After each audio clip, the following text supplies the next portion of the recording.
Bismillahirrahmanirrahim. Assalamu alaikum wa rahmatullahi ta'ala wa barakatuh. Dans cette séance, on va faire une leçon sur les cahiers de la Lycéole CM1, c'est-à-dire 4e année primaire. Donc, la leçon, ça sera « Que se passe-t-il si je mets beaucoup de sel dans l'eau ?» Bien. Alors,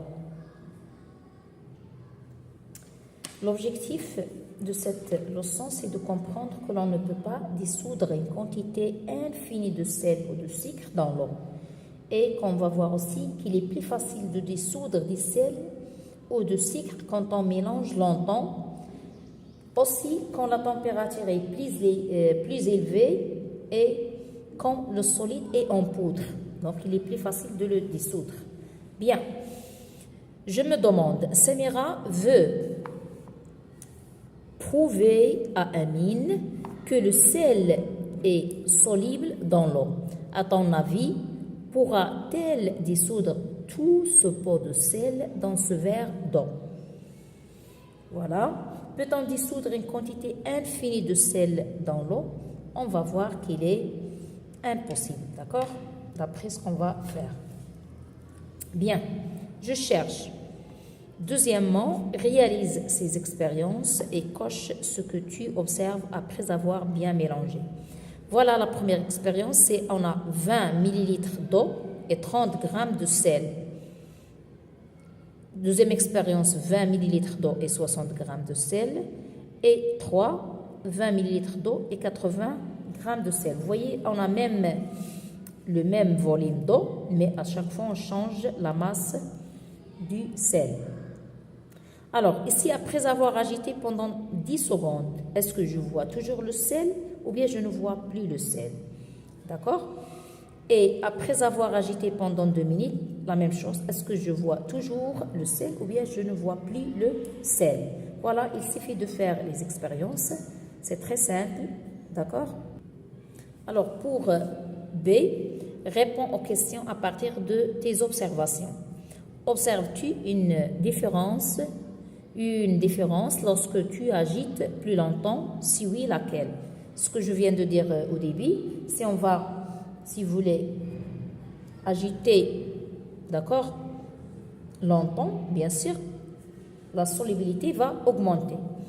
Alors, peut-on dissoudre une quantité infinie de sel dans l'eau? On va voir que ce n'est pas possible. Troisièmement, réalise à nouveau l'expérience 3 de l'activité 2 en utilisant de l'eau chaude. On va voir aussi que lorsqu'on utilise l'eau chaude, bien sûr, si vous voulez, la solubilité augmente à environ 45 degrés, puis répond aux questions que constates-tu.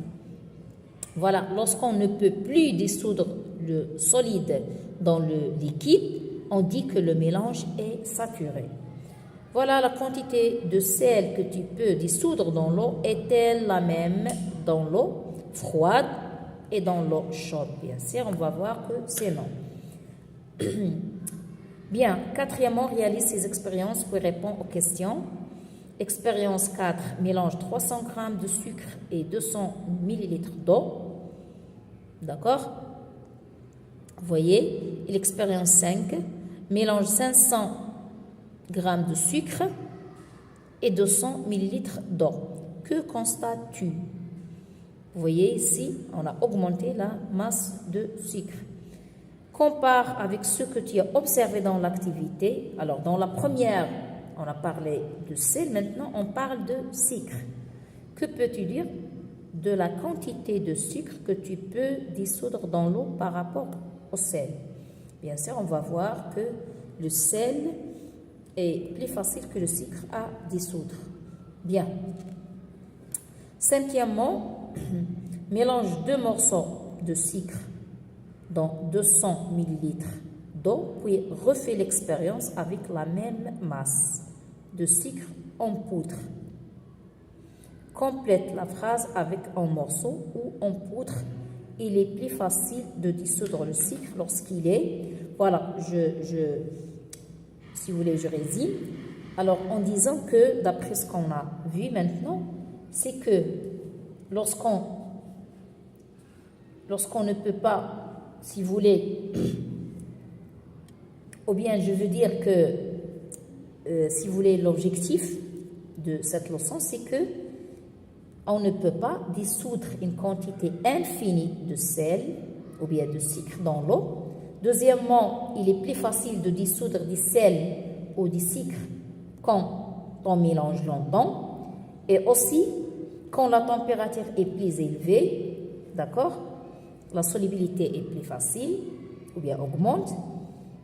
Et voilà, quand la température est plus élevée et quand aussi le solide est en poudre. Voilà, si vous voulez, les étapes qu'on peut faire dans cette leçon. Et maintenant, voilà la réponse. Voilà ici, bien sûr, je vois toujours le sel, mais après 2 minutes, je ne vois plus le sel. La même chose ici, je vois toujours le sel après 10 secondes, mais après 2 minutes, je ne vois plus. Ici, je vois toujours le sel, je vois toujours le sel. Donc, c'est-à-dire, on ne peut pas, voilà la réponse. Ici, peut-on dissoudre une quantité infinie? Bien sûr, non. À certains moments, certains, si vous voulez, en arrivant à une quantité, alors cette quantité ne peut plus être, si vous voulez, dissoute dans l'eau. C'est-à-dire ce qu'on a dit, lorsqu'on ne peut plus dissoudre le sel ou bien le solide, pardon, dans le liquide, on dit que le mélange est saturé. Voilà ici, on peut dire que la solution est saturée. Et voilà ici, bien sûr, la différence, c'est le sel. Voilà, le sel se dissout quand j'agite plus longtemps. Et ici, on va dire que c'est non. Voilà, ici avec de l'eau plus chaude. Alors voilà, j'ai dit ici, on va dire qu'avec de l'eau plus chaude, j'arrive à dissoudre les 80 grammes de sel dans 200 millilitres d'eau. Donc ici, est-ce que la quantité de sel que tu peux dissoudre dans l'eau est-elle la même dans l'eau froide et dans l'eau chaude? Bien sûr, c'est non. Et voilà ici, je peux dissoudre 300 grammes de sucre dans 200 millilitres d'eau, mais pas 500 grammes.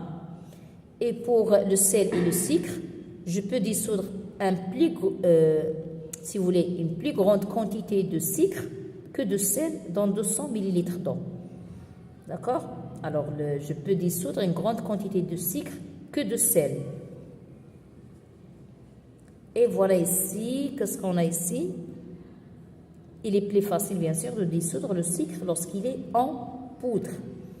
Et voilà, certains solides, comme le sucre, le sel, sont solubles dans l'eau. Il existe une quantité maximale de solide que l'on peut dissoudre dans l'eau. Au-delà de cette quantité, le mélange est saturé. Pour dissoudre plus facilement, on remet longtemps. On augmente la température, on utilise un solide en poudre. Alors, seulement une remarque que je peux ajouter, que c'est ici, dans 200 millilitres, on arrive à dissoudre 300 grammes de sucre.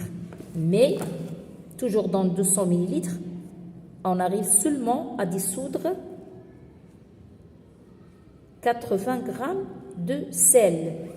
C'est pourquoi ici, on a dit que on peut dissoudre une grande quantité de sucre que de sel. D'accord? D'après l'expérience qu'on a fait.